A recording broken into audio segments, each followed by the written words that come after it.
MBBS in Kyrgyzstan अगर कोई भी इंडियन स्टूडेंट करना चाहता है तो उसको एलिजिबिलिटी क्राइटेरिया क्या फुलफिल करना है? 500 स्टूडेंट्स जो किर्गिस्तान में करंटली पढ़ रहे हैं वो ग्रेजुएट भी होने वाले हैं। सेम एलिजिबिलिटी क्राइटेरिया है, चाहे वो किर्गिस्तान हो या अदर कंट्रीज हो। लेकिन नीट में कहीं ना कहीं बहुत बच्चे अटक जाते हैं। जैसे अभी 2025 का भी रिजल्ट है। कि जो भी इंडियन स्टूडेंट्स का आप एडमिशन लो तो आपको उनका नीट क्वालिफिकेशन चेक करना है। मैं यही रेकमेंड करता हूँ स्टूडेंट्स को कि आप कैपिटल सिटी है वो चूज करिए, आपने बताया मैक्स हॉस्पिटल के साथ जो क्लिनिकल ट्रेनिंग है। जो कि आई थिंक इंडिया की मेडिकल कॉलेजेस में नहीं मिल पाता है।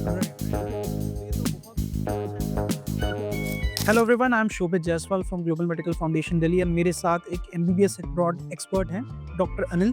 मैं चाहता हूं कि सबसे पहले आप अपने आप को इंट्रोड्यूस करें before we start discussion about the topic MBBS in Kyrgyzstan for Indian students in the year 2025। So please थोड़ा आप अपने आप को इंट्रोड्यूस करें to the viewers. Thank you Shobhit. Myself doctor Anil Dayal, और हम लास्ट 14 ईयर्स से बच्चों के एमबीबीएस में एडमिशन्स करवाते हैं और वहाँ ऑन कैंपस बच्चों को सपोर्ट हम प्रोवाइड करवाते हैं, जैसे कि एफएमजी की क्लासेस, उसके बाद उनके जो भी पोस्ट डिपार्चर असिस्टेंट्स हैं, फॉर एग्जांपल मेडिकल चेकअप हो गया, उनका medical insurance, then hostel arrangement, library arrangement, student card, all the things. So basically we are in this field from last 14 years, so we are having very good experience taking care of the students Right. during their studies. Right. So जैसा doctor Anil ने बताया, हमारा जो काम है वो सिर्फ admission कराना नहीं है, वो ये है कि जब बच्चे पहुंच जाते हैं तो जैसा आपने बताया पोस्ट डिपार्चर सर्विसेज, तो 5.5 years का ड्यूरेशन है for Indian students want to study MBBS in Kyrgyzstan in 2025। तो वो 5.5 साल जब तक बच्चे रहते हैं तो उनको फर्स्ट टाइम से एयरपोर्ट से लेने से लेके उनका एडमिशन कराना और A to Z सारी चीज़ों में असिस्टेंस प्रोवाइड कराना और एक ऐसा उनको इन्वायरमेंट प्रोवाइड कराना कि वो फर्स्ट अटेम्प्ट में इंडिया आके एफएमजी क्लियर करें। सो मैं जानता हूँ कि इस साल भी हमारे जो भेजे हुए स्टूडेंट्स हैं, I think more than 500 students जो किर्गिस्तान में करंटली पढ़ रहे हैं वो ग्रेजुएट भी होने वाले हैं in the coming months, June and July of 2025। सो अभी क्या है कि जो भी व्यूअर्स देख रहे हैं उनको थोड़ा आइडिया लग गया होगा कि हम लोगों का एक्सपीरियंस बहुत वास्ट है एंड हम लोग खुद किर्गिस्तान में जाके सारी चीज़ों को हैंडल करते हैं, बच्चों की सारी प्रॉब्लम्स को हैंडल करते हैं। तो हमारे को एक राइट एक्सपीरियंस है एंड उसके बेसिस पे हम जो भी इन्फॉर्मेशन अपने व्यूज़ को प्रोवाइड करेंगे वो एकदम एक्यूरेट होगी, ऑथेंटिक होगी और हमारे पूरे इतने साल के एक्सपीरियंस के बेस पे होगी। तो सबसे पहले मैं सबसे बेसिक क्वेश्चन से स्टार्ट करता हूँ। एमबीबीएस इन किर्गिस्तान अगर कोई भी इंडियन स्टूडेंट करना चाहता है तो उसको एलिजिबिलिटी क्राइटेरिया क्या फुलफिल करनी होगी? MBBS in Kyrgyzstan same eligibility criteria है, चाहे वो किर्गिस्तान हो या अदर कंट्रीज हो। जो भी बच्चा एमबीबीएस अब्रॉड से करना चाहता है उसके लिए एनएमसी ने जो क्राइटेरिया, एलिजिबिलिटी क्राइटेरिया जो डिसाइड किए हुए हैं वही सेम लागू होते हैं सारी कंट्रीज़ के लिए। तो अभी हमारा जो एक एलिजिबिलिटी क्राइटेरिया है वो ये है कि बच्चे को नीट क्वालिफाई करना ज़रूरी है। तो बहुत सारे बच्चे हमारे पास आते हैं, ऑफ कोर्स उनके 12th में जैसे अलग अलग एलिजिबिलिटी क्राइटेरिया है कि 50% होना चाहिए, पीसीबी में अगर जनरल हो, SC ST OBC के 40% हो, तो ये तो बच्चे स्कोर कर लेते हैं। लेकिन नीट में कहीं ना कहीं बहुत बच्चे अटक जाते हैं। जैसे अभी 2025 का भी रिजल्ट है तो उसमें बहुत बच्चे होंगे जो क्वालिफाई नहीं कर पाएंगे और शायद उन्होंने कभी किया भी ना हो। तो क्या ऐसे बच्चों को अब्रॉड में पढ़ने जाना चाहिए? इसके बारे में एनएमसी क्या कहता है? और अभी कुछ सुप्रीम कोर्ट की भी गाइडलाइंस आई थी तो उसमें उन्होंने क्या बोला है? मेनली जो एलिजिबिलिटी क्राइटेरिया है नीट क्वालिफिकेशन का वो मस्ट है। वो according to supreme court, according to national medical council and according to health ministry of India, जो भी स्टूडेंट एमबीबीएस की स्टडी करना चाहता है, चाहे वो इंडिया से स्टडी करे या फिर इंडिया से बाहर स्टडी करे, उसको नीट क्वालिफाई करना मस्ट है।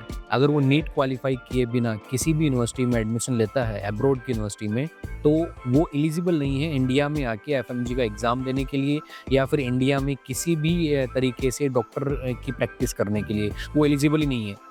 इवन जितनी भी जो एम्बेसीज़ हैं कंट्रीज़ में, फॉर एग्जांपल मॉस्को की जो एम्बेसी है या फिर ताशकंद की जो एम्बेसी है और बिश्केक किर्गिस्तान की जो एम्बेसी है, उन्होंने भी सारी यूनिवर्सिटीज़ को यही इन्फॉर्मेशन दी हुई है कि जो भी इंडियन स्टूडेंट्स का आप एडमिशन लो तो आपको उनका नीट क्वालिफिकेशन चेक करना है कि वो बच्चा नीट में क्वालिफाई है या नहीं है। बस स्टूडेंट्स के लिए बेनिफिशियल पॉइंट यही है कि जो नीट का जो स्कोर कार्ड है वो आपके लिए 3 साल के लिए वैलिड है। राइट। अगर इस साल बच्चा 2025 में एडमिशन लेना चाहता है तो 2023, 2024 और 2025 इन 3 साल में अगर किसी भी ईयर में उसने अगर नीट क्वालिफाई किया है तो वो एमबीबीएस अब्रॉड के लिए एलिजिबल है। तो ये बेनिफिशियल पॉइंट है स्टूडेंट्स के लिए। राइट, तो जैसा आपने बताया कि जो भी स्टूडेंट है नीट क्वालिफाई कर चुका है, चाहे लास्ट 2 ईयर्स में भी किया हुआ है, करंट ईयर में, वो एमबीबीएस अब्रॉड के लिए एडमिशन ले सकता है। एंड टू समराइज आपने ये बताया कि जो भी बच्चे नीट नॉट क्वालिफाइड हैं, चाहे करंट ईयर में हो चाहे अभी तक किए ही ना हो, तो उनको एडमिशन नहीं लेना चाहिए, बिकॉज वो अगर एडमिशन ले लेते हैं कहीं पे भी तो वो इंडिया के लिए, यहाँ के लाइसेंस एग्जाम के लिए इनएलिजिबल हो जाएंगे, उनका इंडिया में स्कोप ही खत्म हो जाता है। मैं स्टूडेंट्स को मैं रेकमेंड भी नहीं करता हूँ, इवन हम पेरेंट्स को भी क्योंकि काफ़ी सारे स्टूडेंट्स हैं जो हमारे पास भी आते हैं और उनके पेरेंट्स भी आते हैं कि नहीं हमारे बच्चे को तो ना बाहर ही जॉब करनी है, उस क्लैब का एग्ज़ाम क्लियर करना है, यूएसएमएल का क्लियर करना है, उसको तो वापस इंडिया आना ही नहीं है। लेकिन जो मेरी जो पर्सनल सजेशन है, मेरा पर्सनल सजेशन यही है कि हमारी जो होम कंट्री है उसका रजिस्ट्रेशन है वो मस्ट है। कभी भी हमें किसी भी टाइम ज़रूरत पड़ जाए तो हमें इंडिया तो आना ही पड़ेगा। राइट, तो नीट क्वालिफिकेशन है, इतनी कोई बड़ी चीज़ नहीं है। आपको 720 में से नियर अबाउट 120 टू 150 आपको स्कोर करना है। जब आप क्वालिफाई हो जाओगे उसके बाद आप एडमिशन लीजिए, वो एक तरह से लीगली है। राइट, तो ये चीज़ आपने सही बोली कि अगर आप नीट नॉट क्वालिफाई हो तो आप नेक्स्ट ईयर फिर से एग्जाम लो और क्वालिफाई करके ही जाओ। जी। अब एलिजिबिलिटी का पॉइंट क्लियर हो गया है, तो अब हम नेक्स्ट पॉइंट पे आते हैं। जो बच्चे पूछते हैं कि ठीक है हम नीट क्वालिफाई हो गए फॉर एग्जांपल, अब कितना खर्चा आता है हमारा पढ़ने के लिए, एंड मोस्ट प्रॉब्ली बच्चे ये भी पूछेंगे कि क्यों जाएं। तो सबसे पहले हम खर्चे से स्टार्ट करते हैं। तो अगर कोई भी बच्चा किर्गिस्तान में पढ़ना चाहता है तो उसकी क्या ट्यूशन फीस का खर्चा है, कितने सेमेस्टर्स की उसको फीस पे करनी है, बाकी उसका क्या लिविंग एक्सपेंसेस है, जैसे हॉस्टल हो गया, मेस हो गया, वीज़ा एक्सटेंशन उसे कराना है, जो अदर कंपलसरी खर्चे होते हैं उसको कराने होते हैं। तो आप एक एवरेज आइडिया बता दीजिए कि अगर कोई स्टूडेंट हमारे पास आके कहता है कि जी मेरे को किर्गिस्तान में पढ़ना जाना है, कितना खर्चा लगेगा मेरा, तो 5.5 साल में उसको क्या बजट लेके चलना चाहिए? मोस्टली जो भी स्टूडेंट किर्गिस्तान अब एज ए डेस्टिनेशन चूज़ कर रहे हैं अपने एमबीबीएस करने के लिए, तो सबसे पहला जो मेरा सजेशन है उन बच्चों के लिए वो ये है कि वो अपनी जो यूनिवर्सिटी है वो चूज़ करें कैपिटल सिटी के अंदर। राइट, चाहे वो not only in Kyrgyzstan, even in Uzbekistan और इन एनी अदर कंट्री, मैं यही रेकमेंड करता हूँ स्टूडेंट्स को कि आप कैपिटल सिटी है वो चूज़ करिए। और कैपिटल सिटी के अंदर जो भी बेस्ट यूनिवर्सिटीज़ हैं आपके बजट के अकॉर्डिंग जो है वो आप चूज़ करिए। क्योंकि कैपिटल सिटी में रहने का आपको सबसे जो मेन बेनिफिशियल चीज़ ये है कि आपकी एक तो कनेक्टिंग जो है इंडिया के साथ में वो बहुत ईजी है। आप ईजिली आप दिल्ली से आप कनेक्टेड हैं और आप विद इन 3 आवर्स आप वहाँ पहुँच जाते हैं और with in 30 minutes from airport आप अपने हॉस्टल पहुँच जाते हैं। और दूसरा जो कैपिटल सिटी होती है वहाँ पे हमेशा पॉपुलेशन ज़्यादा होती है, तो आपको एक क्लिनिकल एक्सपोजर है वो भी एक तरीके से वो ज़्यादा मिलता है। और जो फैसिलिटीज़ हैं पब्लिक ट्रांसपोर्ट एंड ऑल वो कैपिटल सिटीज़ में हमेशा ज़्यादा होती हैं। Right, facilities. जी। तो अगर हम जैसे बजट की अगर हम बात करें तो बजट किर्गिस्तान की जो कैपिटल की यूनिवर्सिटीज़ की हम बात करें जहाँ पे यूनिवर्सिटीज़ जो हैं फॉर एग्जांपल IHSM वहाँ पे यूनिवर्सिटी है, ठीक है। उसके बाद IMU यूनिवर्सिटी है, KSMA यूनिवर्सिटी है, जो एक तरह से टॉप 3 यूनिवर्सिटीज़ हैं जो कैपिटल में है वहाँ बिश्केक में। तो उनका जो बजट है वो जाता है अराउंड, अगर हम IHSM की बात करते हैं तो वो it will be more than 40 lakh rupees. KSMA also will be the same more than 40 lakhs। Around 35-40 तक जी। लगता ही लगता है आपका केस। हाँ, बट IMU है वो थोड़ा अफोर्डेबल होता है, वो अराउंड 25 टू 30 लाख रुपीज़ में आपका कंप्लीट हो जाता है, जिसमें सारी चीज़ें हम इंक्लूड कर सकते हैं, जिसमें अकोमोडेशन, आपका food, flight tickets and all fees सब कुछ हम इंक्लूड करें तो it will be like that only. तो अराउंड 30 लाख में अगर आप कोई बच्चा पढ़ना चाहे, क्योंकि मोस्टली बच्चों का बजट इतना ही होता है, जो भी अब्रॉड पढ़ना चाहता है उनका बहुत हाई बजट नहीं होता, और हर इंसान ये सोचता है कि अगर मुझे कोई अच्छा ऑप्शन मिल रहा है एंड 2 पैसा बच रहा है तो क्यों ना हम 2 पैसा बचा के ही एक अच्छी यूनिवर्सिटी में बच्चे को पढ़ाई कराएं। तो जैसा आपने बताया कि जो टॉप यूनिवर्सिटीज़ है, international high school of medicine around 40 lakh budget है आपका, KSM अराउंड 35 लाख बजट है, एंड देन IMU है जो सबसे अफोर्डेबल ऑप्शन है if you want to study MBBS in Kyrgyzstan, जहाँ का बजट अराउंड 30 लाख रुपीज़ हम मान के चलते हैं, जिसमें बच्चे का visa extension, medical insurance every year, उसका हॉस्टल, उसका Indian mess every year, plus tuition fees of every year, सब कुछ कवर हो जाता है। तो अब जो बच्चे जाना चाहते हैं, जैसे मैंने बोला, उनको तो एक बजट ऑप्शन ही चाहिए होता है। तो क्या अब आप मुझे ये बता पाएंगे कि बजट का बात तो बच्चा समझ गया, तो क्या अब आप मुझे ये बता पाएंगे कि क्यों का हम क्या आंसर दे सकते हैं कि बच्चे पूछे why should I go to study MBBS in Kyrgyzstan, वहाँ मुझे ऐसा क्या मिल रहा है? तो किर्गिस्तान को अगर हम दूसरे कंट्री से कंपेयर करें तो क्या क्या बेनिफिट मिलता है अगर कोई बच्चे को किर्गिस्तान पढ़ना जाना चाहता हो? जो किर्गिस्तान है वो सेंट्रल एशिया की कंट्री है और यहाँ पे 2003 से इंडियन स्टूडेंट्स हैं वहाँ पे स्टडी कर रहे हैं और करंटली अगर हम देखें तो अराउंड 18,000 स्टूडेंट्स हैं वो ऑलरेडी इंडियन स्टूडेंट्स हैं वहाँ पे स्टडी कर रहे हैं। अगर हम इंटरनेशनल स्टूडेंट्स की बात करें जिसमें इंडियन, उसके बाद बांग्लादेश, पाकिस्तान, श्रीलंका, नेपाल, इजिप्ट और जितनी भी अरेबिक कंट्रीज़ हैं, यूरोपियन कंट्रीज़ हैं, वहाँ से भी स्टूडेंट वहाँ पे स्टडी कर रहे हैं ऑलरेडी। और हर साल अगर हम एफएमजी के एग्ज़ाम की जो एनबी की जो डाटा आता है हर साल, उसमें अगर हम चेक करेंगे तो किर्गिस्तान की यूनिवर्सिटी से कभी 5,000 बच्चा अपीयर हो रहा है, 3,000 बच्चा अपीयर हो रहा है। तो ऑलरेडी बहुत ज़्यादा बच्चा वहाँ से ग्रेजुएट हो चुका है और इंडिया में एज ए डॉक्टर है वो प्रैक्टिस कर रहा है। राइट। तो एक अफोर्डेबल ऑप्शन, इंडिया से कनेक्टिविटी है वो पास में है और जितने भी जो जैसे लोकल जो वहाँ पे पब्लिक है वो एक तरह से बच्चों के साथ, जितने भी स्टूडेंट्स इंटरनल स्टूडेंट्स हैं उनके साथ बहुत फ्रेंडली है। राइट।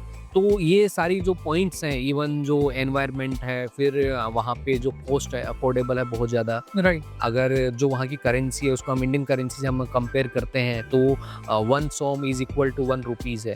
तो सेम एक्सपेंसेस जो हमारे इंडिया में होते हैं वही सेम एक्सपेंसेस वहाँ पे होते हैं। तो इसलिए किर्गिस्तान है वो जो अदर जो डेस्टिनेशंस हैं उनमें वैसे जितने भी जैसे कंट्रीज़ हैं जो पोस्ट सोवियत यूनियन कंट्रीज़ हैं, अगर हम बात करें चाहे वो किर्गिस्तान हो, उज़्बेकिस्तान हो, कज़ाकिस्तान हो या फिर रशियन फेडरेशन हो या जो अदर जितनी भी कंट्रीज़ हैं, जॉर्जिया, इन सब में ये सारी पोस्ट सोवियत यूनियन कंट्रीज़ हैं।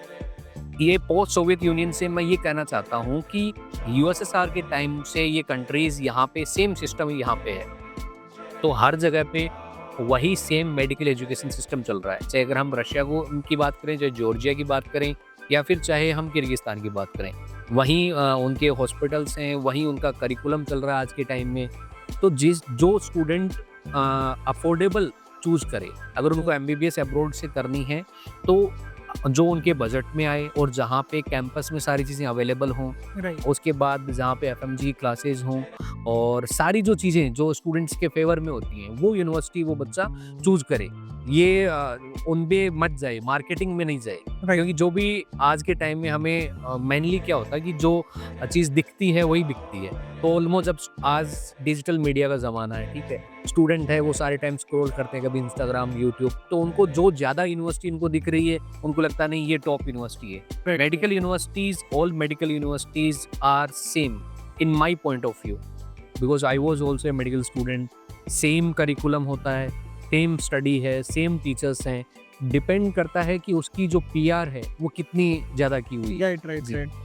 तो अभी जैसे आपने काफ़ी सारे पॉइंट्स बोले, मैं अगर उसको समराइज़ करूँ तो देखिए, एक तो किर्गिस्तान में ड्यूरेशन दूसरी कंट्रीज़ के कंपैरिजन में कम है। 5.5 साल का कोर्स है, जैसा एनएमसी मांग रहा है। 4.5 ईयर आपका मिनिमम वो कहता है कोर्स ड्यूरेशन होना चाहिए, 1 ईयर इंटर्नशिप होना चाहिए। दूसरा फिर आपने बताया कि अफोर्डेबिलिटी बहुत है। जैसे हमने कुछ यूनिवर्सिटीज़ का बजट बताया, तो यहाँ पे सारा खर्चा मिला के भी अगर आप 30 लाख तक का बजट रखते हो तो आप किर्गिस्तान में पढ़ सकते हो। फिर आपने कनेक्टिविटी बोली, तो डायरेक्ट फ़्लाइट्स हैं दिल्ली से बिश्केक तक की जो कैपिटल है। जैसे आपने बोला बच्चों को कैपिटल चूज़ करना चाहिए, तो अगर कोई भी किर्गिस्तान बनना चाहता है तो 3-3.5 आवर्स में डायरेक्ट फ्लाइट से पहुंच भी सकता है और बहुत ज़्यादा एक्सपेंसिव भी नहीं है, बहुत अफोर्डेबल है, पढ़ाई भी, रहना खाना भी एंड बच्चे का कॉस्ट ऑफ ट्रैवल भी। फिर आपने एक चीज़ और अच्छी बताई कि जो करेंसी है वो हमारी करेंसी की तरह सेम है, बट जैसा मैं जानता हूँ कि अगर मान लीजिए आप बिश्केक में रह रहे हैं तो जो एक पॉकेट मनी होती है बच्चे की वो बहुत ज़्यादा नहीं होती, क्योंकि वो सिटी बहुत ज़्यादा एक्सपेंसिव नहीं है, बहुत अफोर्डेबल सिटी है, तो बच्चों को बहुत ज़्यादा चीज़ों में बेनिफिट मिलता है। फिर आपने कुछ पॉइंट बताया जैसे एफएमजी कोचिंग होती है। अब हम थोड़ा यूनिवर्सिटी के बारे में डिस्कस करते हैं। जैसे आपने इंटरनेशनल मेडिकल यूनिवर्सिटी बताया, लेट्स से कोई स्टूडेंट कहता है हमारा 30 लाख तक का बजट है and let's go to study at international medical university, तो इसमें बच्चे को क्या क्या अच्छी चीज़ें मिल रही हैं? बेसिकली सबसे जो फर्स्ट जो पॉइंट था वो यहाँ पे मेरा क्लियर हो रहा है।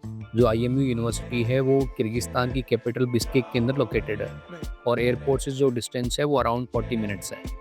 उसके बाद सेकंड चीज़ आईएमयू की जो बेस्ट जो आईएमयू को बनाती है वो है उसका जो ऑन कैंपस जो फैसिलिटीज़ हैं, वो इतनी फैसिलिटीज़ हैं वो कहीं पे भी अवेलेबल नहीं है।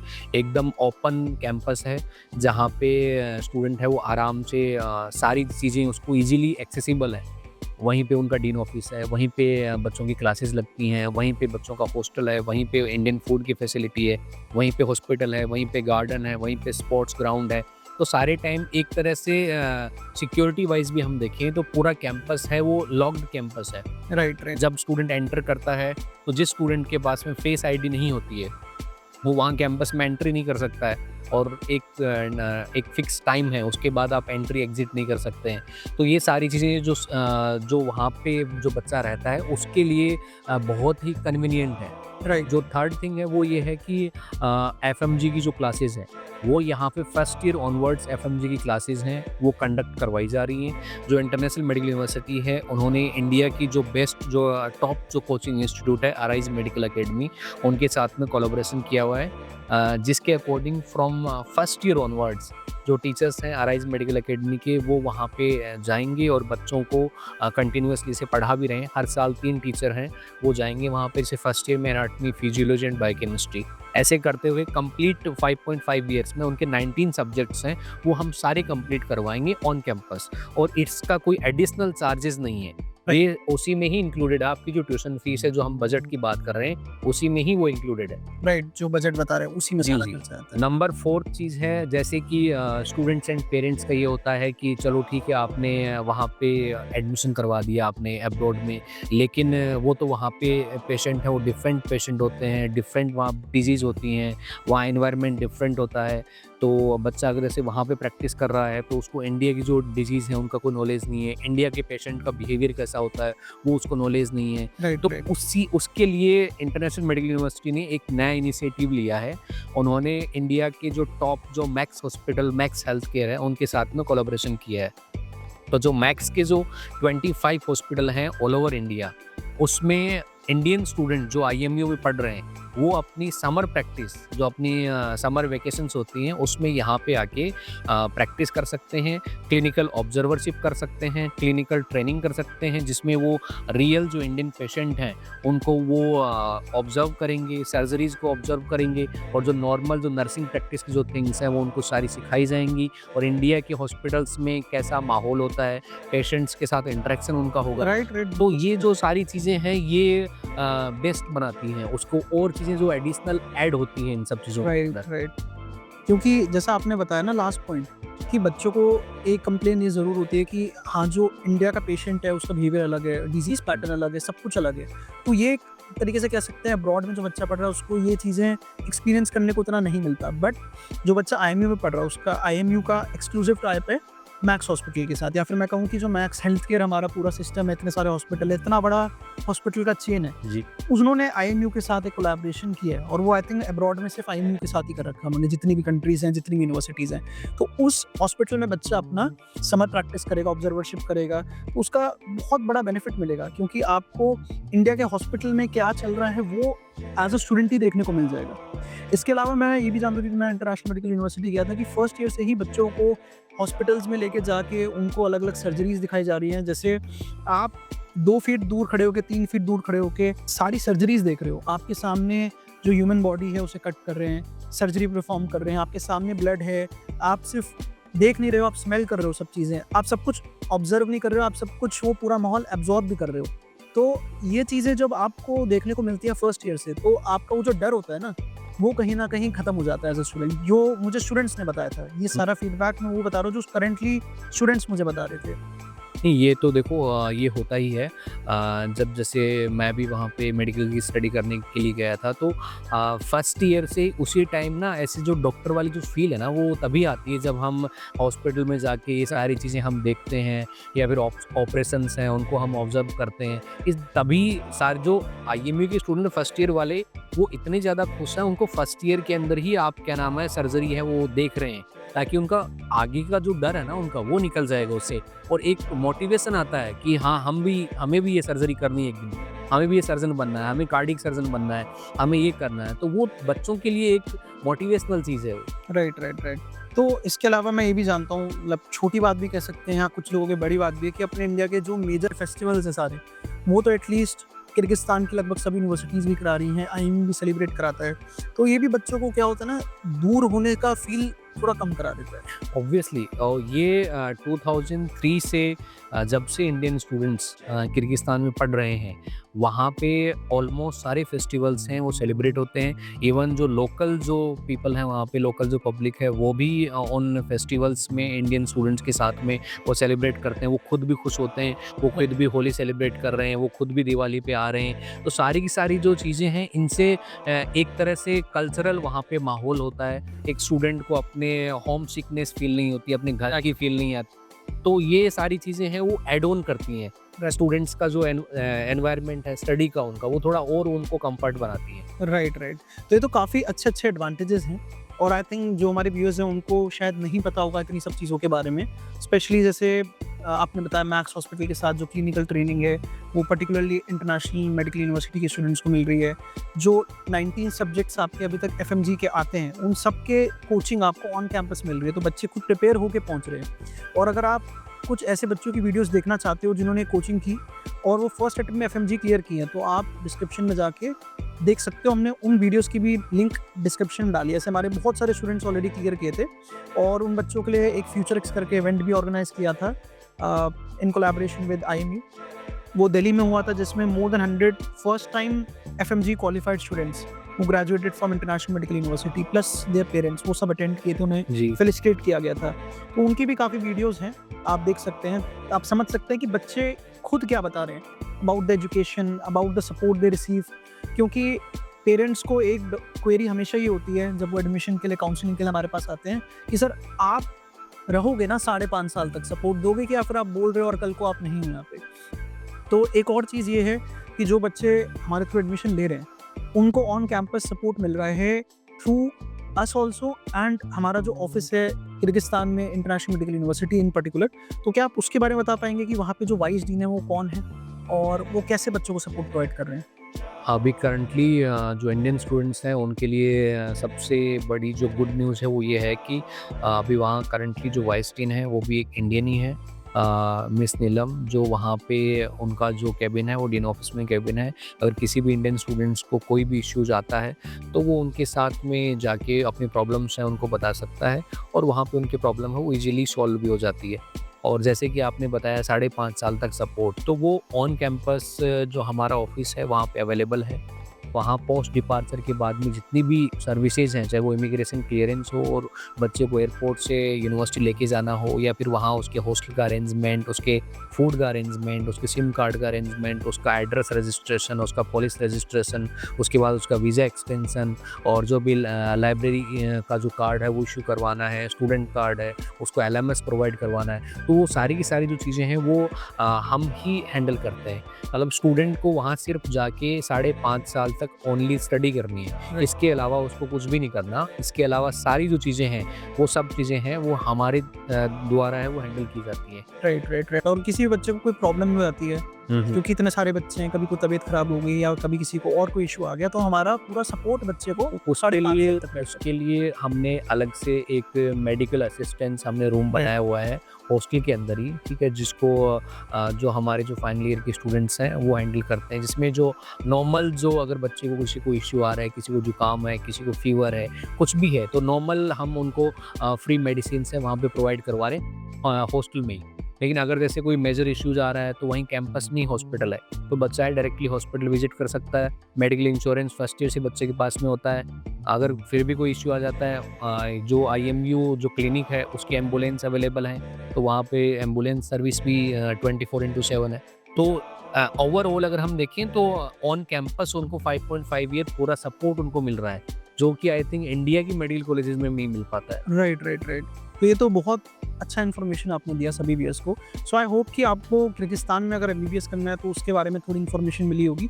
एंड पर्टिकुलरली जैसे मैंने आपको बताया कि जो स्टूडेंट्स हमारे पास आते हैं उनका एक लिमिटेड बजट होता है, और जो बजट हम आपको बता रहे हैं, for example 30 lakh, of course आपका थोड़ा खर्चा इसके ऊपर भी जाएगा क्योंकि आपके पर्सनल एक्सपेंसेस हैं। हम आपको जो बजट बता रहे हैं वो hostel and Indian mess include करके बता रहे हैं, तो हो सकता है आप बाहर रहने लग जाओ। अगर आप बाहर रहते हो तो आपका खर्चा कम भी हो सकता है, एंड अगर आप ज़्यादा लग्जरियस लाइफ जीना चाहते हो, आप महंगा अपार्टमेंट लेते हो, तो थोड़ा ज़्यादा भी हो सकता है। तो ऑफ कोर्स बजट आप अपने हिसाब से भी मैनेज कर सकते हो, बट जो हम आपको बजट बताते हैं वो इस हिसाब से बताते हैं कि आपके सारे एक्सपेंसेस जो होने हैं वो आपके कवर हो जाए। तो अगर आप पढ़ना चाहते हो किर्गिस्तान में, चाहे आप किसी भी यूनिवर्सिटी में एडमिशन लेना चाहते हो, which includes other universities also which are outside of Bishkek, तो आप हमें कॉन्टैक्ट कर सकते हो। एंड पर्टिकुलरली अगर आप जानना चाहते हो किसी भी यूनिवर्सिटी का फ़ीस स्ट्रक्चर या एडमिशन प्रोसेस, या आप एडमिशन लेना ही चाहते हो, अगर आप किसी बच्चों से भी बात करना चाहते हो जो करेंटली किर्गिस्तान में पढ़ रहे हैं, तो आप हमें कॉन्टैक्ट कर सकते हो हमारे नीचे दिए गए नंबर पे। सो आई थिंक इस वीडियो के थ्रू हमने बहुत अच्छी इन्फॉर्मेशन स्टूडेंट्स को दी है, एंड जो भी व्यूअर्स होंगे आई एम श्योर उनको कुछ नई बातें भी पता चली होंगी। But still we have so much more to share, क्योंकि हमारी जो इतनी वास्ट नॉलेज है, इतना वास्ट एक्सपीरियंस है, उसका बस एक थोड़ा पोर्शन हमने आपको इस वीडियो में बताया। अगर आप इससे ज़्यादा भी कुछ समझना चाहते हो, जानना चाहते हो, जैसा मैंने बोला, आप बच्चों से बात करना चाहते हो जो करेंटली पढ़ रहे हैं, आप हमें कॉन्टैक्ट कर सकते हो। So I would like to thank Dr. Anil for his time and for the information that he has provided in this video. Thank you so much. And जो भी viewers हैं वो कुछ भी जानना चाहते हैं, please get in touch with us. So thank you so much. Thank you.